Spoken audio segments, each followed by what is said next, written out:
this is Josh Holtzclaw, graphic artist at Pixar, and you are listening to the Master of One podcast. And you can check out my work at bigfriendco.com.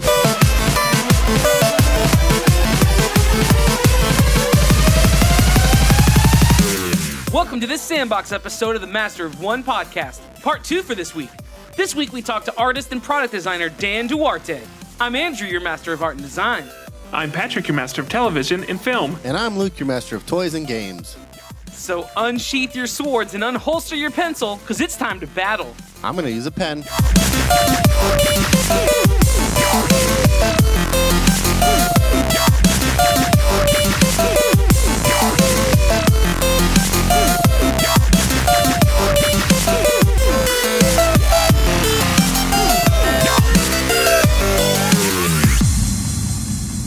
So for this Sandbox episode, we are excited to talk to somebody who is the founder of Mightier Than Co, lover of hip-hop and tacos, product creator and designer. Ladies and gentlemen, welcome Dan Duarte to the show. Yeah, what's up, guys? Thank you for having me. That was good, but how would a non-white person say your name? I think they might say Dan or Daniel Duarte. Oh gosh! Oh, so it's Danielle. It's Danielle. Yeah, Danielle. I had to Duarte. white it up a little Right, bit cool. with the Dan, but Okay, so Dan, we're excited to chat with you. We met up with you at Creative South, and initially we were going to do an interview in person, but you know, sometimes just the best laid plans don't work out. So we are here via the internets, and we are ready to chat it up. So why don't you tell everybody who you are and what you do? Give us the Wikipedia page about you. Dan Duarte, product designer, illustrator, and communicator based here in Orlando, Florida. My work ranges from traditional graphic design all the way up to UX and user interface design. Like you mentioned, I'm the founder of Mightier Than Co, which is a little personal project I have. I started last year. Really is basically an experiment that I wanted to start to design some shirts, pins, and patches really geared towards other designers and other creative individuals. I know everyone's familiar with the old adage that the pen is mightier than the sword, the old quote from Edward Brighton, but essentially says, you know, words more powerful than violence, which is very true. However, in this case, we want to celebrate all creative individuals. So really any tool that you're using to create can be mightier than the sword, whether it's a pen or the digital pen tool that we use in Illustrator, or maybe you're a writer or a comedian or a rapper or a lover of hip hop. So pretty much any creative tool you want to use, we sort of celebrate that at Mightier Than Co. And that's a little bit about my experimental project. And you guys saw me at Creative South. So you saw the booth we had set up. That's right. Which was really our first time getting out in public. We've had the online store going for probably 8 months at that time. And it was doing very well. But we're like, okay, let's really bring this to the audience that it was intended for. So being at Creative South, I was just so blown away by the amount of support that we received from everyone there, that they'd sort of recognized me from Instagram and social media. And they said, wow, I follow you. Now you're here. Oh my God, I have to buy a shirt or a pin. So we were super blown away. We sold out of a bunch of stuff, even on day one, to the point where we had to come back to Orlando and fulfill pre-orders for about the next week and a half. Yeah, Holy it cow. was That's really great. good. Well, we had heard about you beforehand as well. In fact, I might get my timeline confused, but I think around the time we talked to Mr. Stay Great Ponyboy, we were looking at one of your pins then. So I think that would have been maybe early January. So the word had definitely gotten around. But yeah, just great stuff. So your aesthetic, I think what I'm reminded of, and please keep in mind, I am not the designer of the group, but it reminds me of like this classic tattoo style, like a lot of this stuff. Well, how about you describe, since I'm not good at it, what your aesthetic is? Yeah, I'd say that's pretty close. We draw an inspiration from of course, contemporary graphic design, but I'm a huge lover of traditional tattoos and that whole look. So we tie that into some of our designs, as well as just vintage lettering and vintage packaging altogether. I have a huge collection of matchbooks that I have here at the house, and just old packaging and lettering like that just really gets me going. The traditional tattoo stuff is totally on point, and those have been pretty popular so far. Yeah. Yeah, I would say, Patrick, you did a good job. That's how I would have described it. Patrick, I feel like I needed one more. I needed like one more like adjective or something. I panicked. That was like all I had. Like, take it. No, that's how I would. I mean, so for anybody who's not currently sitting in front of a computer and able to look at this, and they're not familiar with your work right away, just think of kind of. I think you said it well with the blending of current modern graphic design with the what's the word I'm looking for? The tendency to trend toward like vintage flat, like tattoo flash. It's very, very cool. But a lot of the stuff that you do focuses specifically on not just like skulls and anchors and I Heart Mom and that kind of thing, but it all has a very focused intention, which I think you said at the beginning of this is to focus on the creative. Exactly. Right? I think more times than not, you'll see the sword sort of challenging the pen in a lot of our artwork. And yeah, again, it just goes back to the idea that there's a balance. There's always going to be a balance in life and work and the world.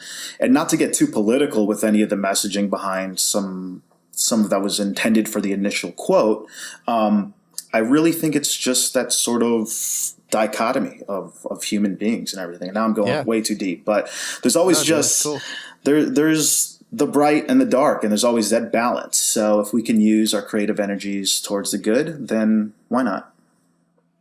Yeah, man. Yeah, so I want to know, diving back a little bit into your history, what does your training look like? Like at what point did you start doing this graphic design stuff? And were you a kid who always was drawing and all of those kinds of things? I know before we started recording, and we'll get to it, you mentioned being a big lover of hip hop and rap battles and things. And trust me, that's going to come up.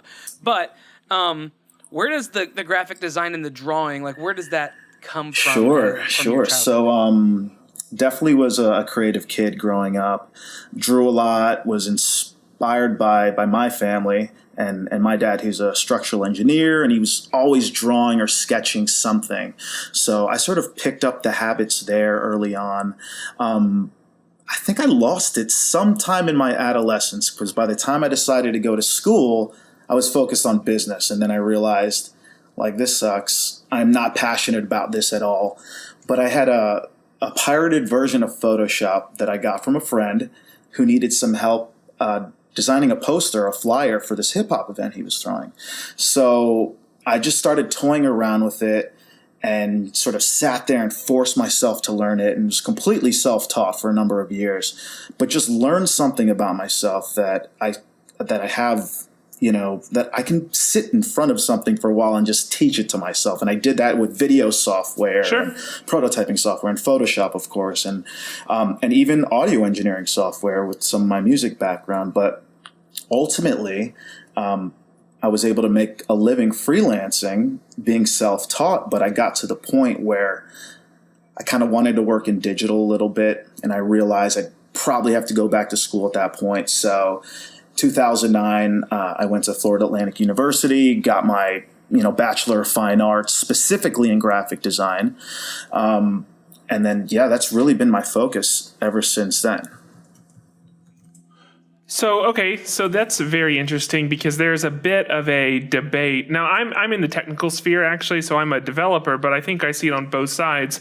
A bit of do you go into school, do you not go into school, do you just do the self-taught thing or find a mentor? So talk about making that decision and how you feel that's benefited you on this side. Yeah, there was a point where I was doing okay with freelance, but it got a little slow. So I went into a creative staffing agency to see if they could find me a full-time gig. And at that point, I thought I knew it all. I'm like, I'm a whiz on Photoshop. I'm like, I can make anything happen. But what I didn't realize I was lacking was just learning design traditionally and learning about layout and composition and color and the foundation that we all need as artists or creatives. So when I showed him my portfolio, and the portfolio was a mess. I mean, I walked in there with like a CDR with Sharpie marker on top, like Dan's greatest hits. And I mean, I'm embarrassed to tell this. Listen to my mixtape. I don't know. That seems kind of like your style. I But go handed ahead. it over. He pops it in the old CD drive, and we looked at the work, and it's probably good technically. It shows that I can use the software properly, but it was probably all over the place, and there was no way I can really work in any sort of in-house creative department or agency. Just too rough around the edges at that point. I hadn't fine-tuned myself. But he brought me down to ground level real quick. He's like, I can see you got some skill, but you need to just work on the presentation. You got to come in here with a book, show me some printed work, show me some design systems, show me some typography, just really fundamental stuff. And I've got all this whiz bang hip hop show posters that I think are just the best thing in the world. But it was really that point where I decided to turn around and say, if I really want to make this my career, I'm going to have to do it the right way. Do you have a specific, I guess, piece of instruction or like a focus in school that you would say has benefited you the most or influenced your work the most? That's a good question. I really think through it all, you kind of just go through a series of just sort of ups and downs and opportunities to learn. So regardless if it was just sort of just one piece, it's really just a series of falling flat on your face, learning the lesson, then picking yourself back up. And having such a self-taught background and just DIY between music and everything else, for me, that's the best on-job training you can ever have, sort of going through that and bootstrapping things together, regardless of what you're trying to sell. But that even comes in handy every day in my job now, just when it comes to communicating or talking or presenting to anyone. You've already sort of worn all the hats at some point. Sort of tie all those skills together makes it a lot easier. I'm not sure if I answered your question, but... No, it's good stuff. Yeah. Like recovering from these mini failures or defeats or whatever, that's hugely important. I mean, so in my work, I would say, well, there are quotes floating out there and people have said this better than me and all that kind of stuff. But just this idea of that you learn a lot more from your failures and your successes. And it's very important to start failing as quickly as you can. That way you can get the experience under your belt and carve that pathway towards being successful. And even just that first tale of going into the creative staffing agency was just the first one. Once I got in school and I decided to really put all my focus into this, then portfolio review comes around and it's sort of the same situation. Like, okay, let me show some of this past work that I've done. And it may not be exactly what the professors were looking for. And it wasn't, because I'll never forget, I'm like, okay, submit my portfolio, and I'm waiting for the responses, and I'm thinking, okay, I'm going to have best in show. There's no way anyone's going to have better work than me. And then I have like all ones at a scale of 1 to 5. And then I'm like, gosh. But what's wrong with this? Like, and I just didn't understand. They wanted someone with that can really show the fundamentals that they were teaching. And I automatically just wanted to go off and do my own thing. So when it came around the very next year, I'm like, I'm going to knock this out of the park and give them exactly what they want. And that's what happened. And then I got best in show. And then they gave me a scholarship for it. And then I became president of my graduating class and this graphic design student organization there. And like, I needed to sort of fall down super hard in the beginning to like really use that as my motivator to turn it around. Because by the time I went back to school, I was a little older. So I'm like, okay, I'm already sort of behind in my career here. But sure. I was able to sort of tap into this unknown leadership quality that I didn't even realize that I had. But yeah. Okay, so I want to take us back to before school. You said you were teaching yourself graphic design, doing some stuff for hip hop show posters. Before we started talking officially, you mentioned like battle rapping and like loving hip hop, and I mentioned, do you know King of the Dot? And you said yes. Yeah. I think you might be the only person in this sphere that knows what that means. So can you say a little bit about what that is, and just enlighten these guys? King of the Dot, man. That sounds like an iOS It's app. okay. So King of the Dot is essentially a competitive battle rap league on YouTube. It's based in Toronto, Canada, where that's where the word T-Dot comes from. That's, I guess, a slang name for Toronto. So King of the Dot, oh man, they've probably been around for about 7 or 8 years at this point. And I used to be involved in a little bit of competitive battle rap myself, and I worked for a local league that was based here in Orlando called Grind Time. Okay. If you're familiar with the history of battle rap, you'll know that Grind Time used to be like the NFL or the NBA for battle rap. And it fell apart years later, but I knew... A lot of concussions. You know, there's only so much mom jokes that one can take before they bow out. But I do. Yeah. Was that what it 90% was? In the beginning, yeah, and it can be like super just derogatory to every race or sexuality, which is not good. And I'm glad that it's sort of turned away from that a little bit. But it's no holds barred, and people they'll say whatever it takes to sort of break you down. So an example, if people know battle rap, you might be familiar with 8 Mile, right? So that's sort of old battle. Oh, yeah.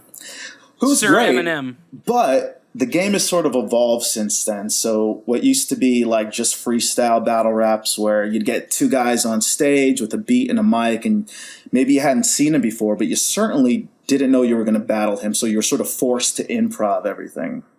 Nowadays, what they do is they'll set these matches up like a month or 2 in advance, like an MMA fight, and you got time to research your guy, you're writing all your rhymes, and you're sometimes coming up with some very personal material to offend him, essentially. And it's a debate because there are no beats and there are no mics at that point. You're really just screaming poetry at another man.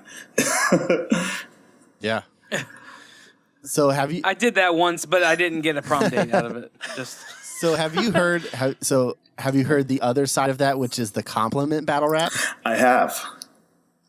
Okay, so that's what drew me in. What is? So it's the same thing as a battle rap, but you're just complimenting each other back and forth, and it's amazing.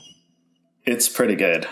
Is there like a separate league for this? I don't understand. Is it just like Grind Time? Like they got tired of what they were doing and said, you know what? Let's just start saying like nice stuff about the other people. Yeah. Or is it like a complete we've slipped separate? Enough people into depression, but now we really want to uplift. There isn't another league for it, not that I know of, but occasionally like 2 buddies that may be really good and they want to battle each other, but they don't want to degrade one another. They'll choose to make it a compliment battle where that sounds more difficult. It can be. Oh man, I know that beforehand you were like, as long as I don't have to like rhyme anything on the show, then I'm good. So I'm not gonna like. But I'm so interested in this because if people want to know, Dan, like who's somebody you would point them to look up on YouTube? Like who is a guy? Like is it like Roan or like who's the guy that you like? So this is something that comes up quite often when I'm kind of explaining battle rap to people. And there are definitely a few guys out there that are very sort of user friendly for a beginner. So I would say Roan. Yeah. Roan is definitely a good example. Fresco. I think Fresco's a good example. Okay. Or maybe even Pat Stay. He's very popular. Are the same people who are good at like the slam rap the same people who are good at the compliment rap? Yeah, more or less. So is it like when you talk about compliment battle rap, is it things like, I know that you're here to get a bunch of attacks, but I really have to tell you that I'm digging your slacks? Is it like that? Or is it like like something like that digs a little bit deeper? Or is it like all surface level, like, hey, I really like your hair? Or if you've noticed, Andrew hasn't been talking much this episode, it's because he's been crafting that one line this entire... Yeah, right.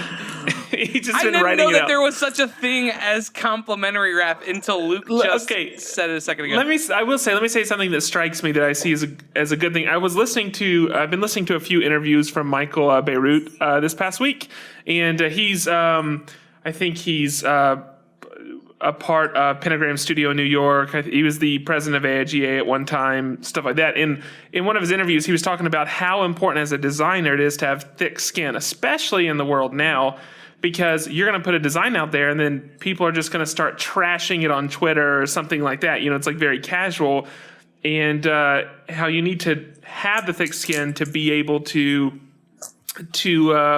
I guess, do the work you should be doing and not succumb to that stuff that's around you. So I kind of almost feel like that would be a benefit for you, like now in your design career.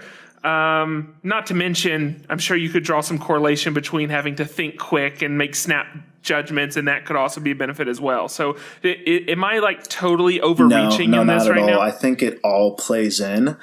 And this kind of goes back to when I want to do my first talk, and maybe I'll talk to Mike Jones about bringing this to Creative South. I want to talk about how being a rapper can set you up to be a successful designer. Just being an independent, and this goes back to the idea of just pulling up your bootstraps. But that thick skin, that's a very good point. Like, right. You literally have to sit up there in a crowd full of hundreds of people and allow someone to insult you publicly. So if that doesn't break you down, then I don't know any client much tougher than that. Yeah. I was going to say, so you can, by the time you get done with that, you can handle any client who's like, I just, I don't like those colors, or I don't like that font choice or something like that. You're like, okay, whatever. This guy just lambasted me and my whole family last night, so I'm good. You just have to be careful not to start spitting back at your clients. Yeah, but. yeah, sure. Exactly. In rhyme. Yeah. So let me ask you this question then. So you've got a degree, and we asked this question to anybody who, some iteration of this question, to anybody who's got a degree in the graphic arts or in the fine arts world. What would you say is the most beneficial thing that you got out of going to school? And then what would you say is the thing that, like, you know what? Regardless of what happened in school, this is the one thing I learned, like, the day that I was out. Oh, wow, great question.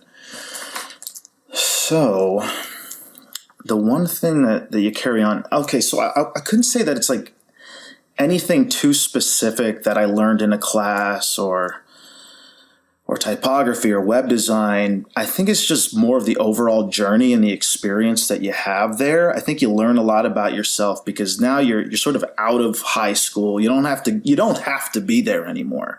So you're really going to make of it what you want to get out of it.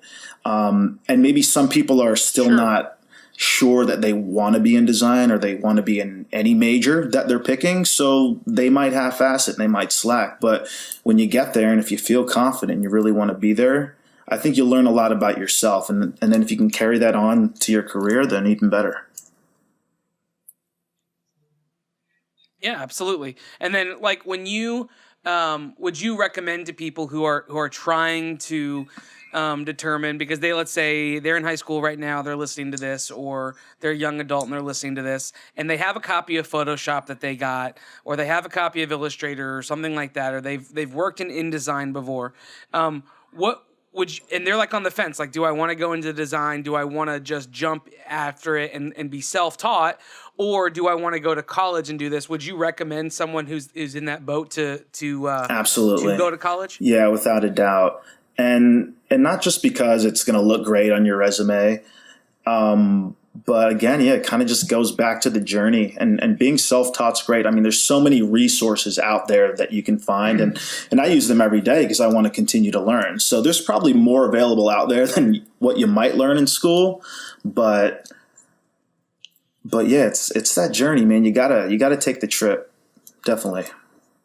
It's so funny is not the right word, but it is interesting to me, like thinking of Mightier Than Co, thinking of kind of like the brand around that and the imagery that's put with that.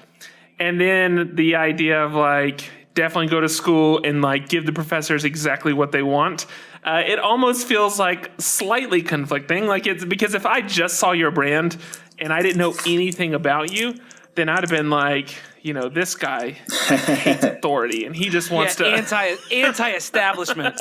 So I don't know, it's somehow not expected, but I think it's great advice. I mean, what you're saying falls very much in line with my thoughts on the subject.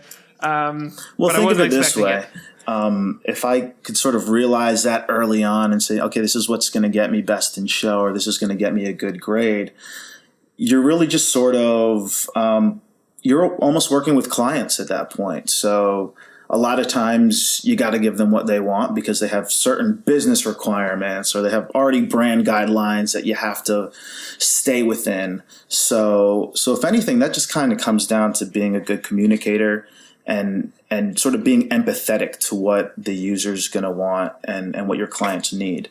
So, but I guess that also sort of falls back to the idea of, even mightier than the sword is its own sort of contradiction. So you have your pen and you have your sword. So there's always going to be those two sides that you have to balance. You said some man. We're going to run out of time. I already feel like we're going to run out of time. But you mentioned communication. You mentioned empathy. When dealing with a client, do you have a trait you lean on the most heavily? Sure. I mean, my philosophy is empathy is really the most important tool that we have as designers. I think, and I didn't realize that I had it until much later on, but if I can sort of take myself out of my own ego and put myself in the shoes of the end user or the client, I think you're sort of one step closer to having a great product or a great design. And your work may be technically amazing, or you can be an insane illustrator, and that's cool and all, but are you really communicating the right idea that you need to get across? So, and that goes down to like why my work is so different, because I'll have like UX and UI and all my digital side of things. But the reason I started Mightier Than was because I needed something a little bit more edgy to work on, where I didn't have to stay within the rules or confined by any one client. So it's almost like my sort of 80-20 life balance, where I can get to go and work on some cool shit that I know my friends are going to like. And then the day job is always going to be the day job. Yeah. Yeah, so that actually transitions perfectly into my final question. So we'll shift to final questions. We want to be aware of your time and keep this bite-sized. So I'll ask mine. So you do have a day job. This isn't what you're doing full-time yet. But my question is, when you're developing products, what is the process that you go through? Because you've got several products on your page. It's not like you've got 3 or 4. You've got a good amount of products on there. When you're doing the next product, the research, how much research goes into what the right thing is? What is the thought process that goes into rolling out the next thing? And not just what the slogan or what the design might be, but the actual physical product. Like what does that process look like for you as you're developing your store? Well, it's super informal right off the bat. Like I rely on process pretty heavily doing UI and UX, but when it comes to Mightier Than stuff, it's really just sort of raw inspiration and gut feeling. And if I want to do this, if I want to do that, pretty much come up with maybe 2 dozen designs and bounce them off my friends. And we've got like awesome Slack group and Facebook group where I knew I wanted to do enamel pins, right? And okay, I've got budget to have 4 of them manufactured. So I had about 20. So let's see what you guys think about this. And I'll poll the masses, and they're really the audience for it because most of them are designers. And it was pretty on par with what I thought they might like, and maybe I've swapped out 1 or 2 here and there. But at the end of the day, that's about as formal as the process gets. Even with some of the shirts, you end up finding out that some definitely sell more than others. And I couldn't be too confident in predicting that up front. I think it just took a little bit of getting them out there in the world and seeing what sold and what didn't. Yeah. Yeah, makes sense. All right, well, I'm going to steal it away. But I want to ask a mini question. Is it stressful? Like, you made the comment that you designed for other designers. Do you like really take the burden of that, of like, I have to be the cool to these cool people? I think it could be if you sort of focused on that and let it get to you. But at the end of the day, I'm really doing it for myself and the designs that I'd want to wear and sort of falling within the aesthetics that I like. And I feel that there are enough people out there that are like-minded that would appeal to. So, yeah, no, I don't let it bother me too much. Nice. All right, so my final question, looking through your product, and there's a couple specifically that stand out to me. I know Luke is a huge fan of the Excalibur. I personally am a huge fan of, oh my gosh, what's this one? It looks like the pen tool with like an eye in the middle of it and stuff. I don't know what you call it. The all-seeing nib? Oh, the all-seeing nib, okay. But going through like these products, do you have one that is, I guess, particularly special to you or that has a story behind it? Sure. Let's see. Because this is the one that every listener listening right now is going to go purchase. Yeah, like if So I only buy one thing, what's the thing? For me, I think the Excalibur lapel pin is probably one of my favorites because it sort of just embodies the whole idea behind the brand in one. And it's also tattooed on me forever. So, and there was a bit of commitment there behind that idea 3 years ago when I thought of it. And then it took me 2 more years to actually get my stuff together and want to start Mightier Than. But, that really captures it. The two crossed up, sort of battling one another. Yeah, very cool. I have that one. Did I get that one from you when we were at Creative South, or did I just say, "Hey, I want to get that one," and then never get it? Because I don't see it. I think I hooked you guys up with the all-seeing pen tool patch. Yeah, the patch. That's what it was. Yeah, but I wanted to come back and get that, and I was going to ask you when we recorded, and then we ended up not recording. All right, so I guess I'm just going to have to order it online. That's fine. All right. So All right, my Luke, last question. it's you. So you talked about like this 80-20 idea. Is there and how you're working through getting ideas from people? Is this a business that is like the end goal? Do you want to be doing this full time, or is this just like an outlet for you? Yeah, great question. I get that one a lot from my friends and family. For me, at this point, it's so much fun doing it. The idea of turning it into like a huge business almost kind of sours the idea of where it is right now. And I feel like possibly creativity and stuff will stop coming to me if I take it too serious as a business. So pretty much at the level it is right now, I'm pretty content. Who knows? But if it takes off, quite a bit more in the future, you never know. I'll never say never. Put it that way. Sure. Yeah, I like that idea of kind of being protective of the, not the boutiqueness of it, but I mean, would you consider this a boutique business? I mean, it's kind of I don't know. Yeah, what sure. you would call it. But that anyway, I like the idea of kind of Boutique's not edgy enough, Andrew. Sorry, it's an edgy boutique. I don't know. But I like the idea of kind of protecting what you've got right now, because what you've got is still completely within the realm of the brand and what you're trying to put out there and what you're trying to promote. And I think that's a wise choice, to be not necessarily scared, but just to be aware of the fact that if it gets too much bigger, that it might infringe on some of like the very core nature of the business. So I think that's something that's wise to think through. I think people just always think scale, and that means success. But if your brand, if it actually suits your brand better to be smaller so that it can be more curated, then maybe that's actually the right choice. So I think that's it's a good thing for people to think about. All right, so tell everybody where they can find you, and they can get stuff from you, and they can follow you and all that stuff. You can find everything Mightier Than related on mightierthan.co.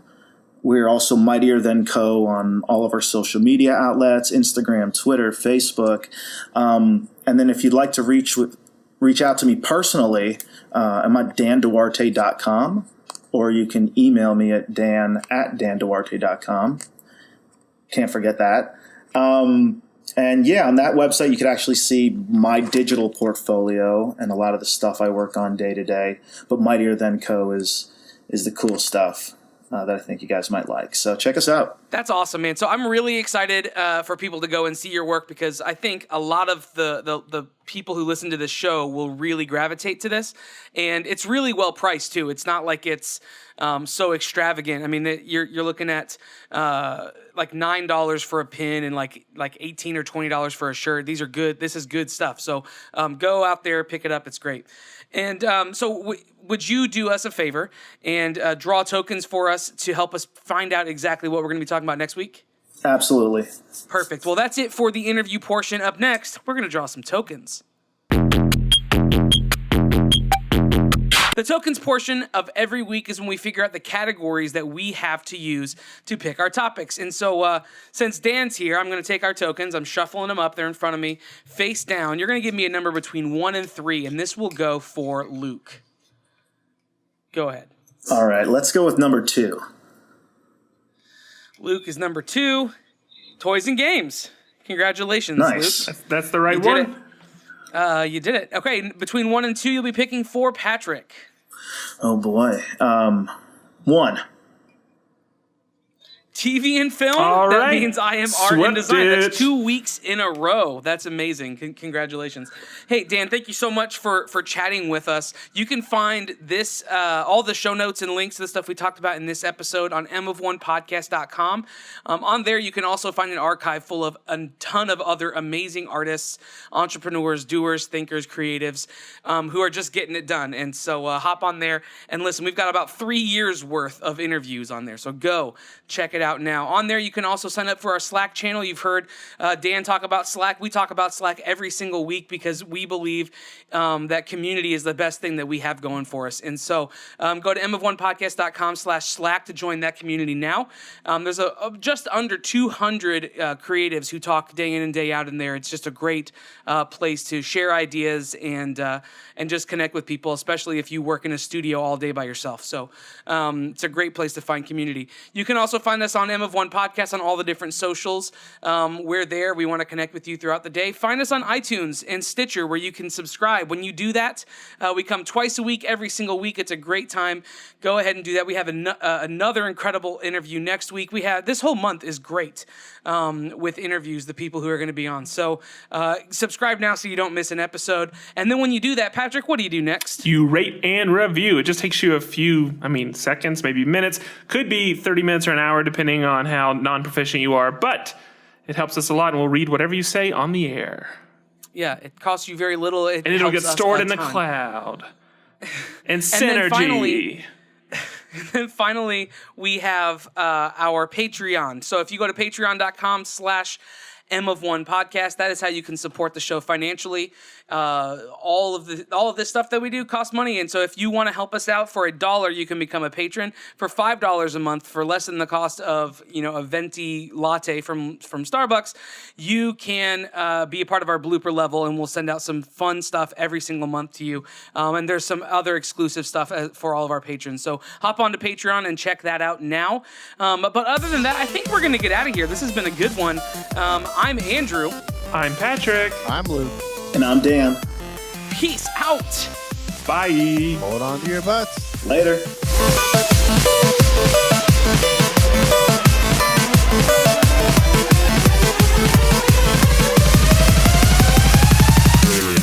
You're listening to the Spandox section of Spandex. Spandox sectionals. You're listening to a Sandbox episode of the Master of One podcast. A Sandbox Part 2 episode? What about the Sandbox episode? Okay. Part 2. You're listening to the Sandbox episode of the Master of One podcast, part 2 for this week. This Isn't week, it like, we talked to... hey, this is Andrew. Isn't it normally you're listening to the Master of One podcast? No. Oh, I'm listening last week, so you're doing really it wrong. Different than You're normal. doing something wrong, so hold on. Let me listen to last week's. 1 second. Here we go. Who has the script in front of them? Who has the script? It's not You. you. Here it is.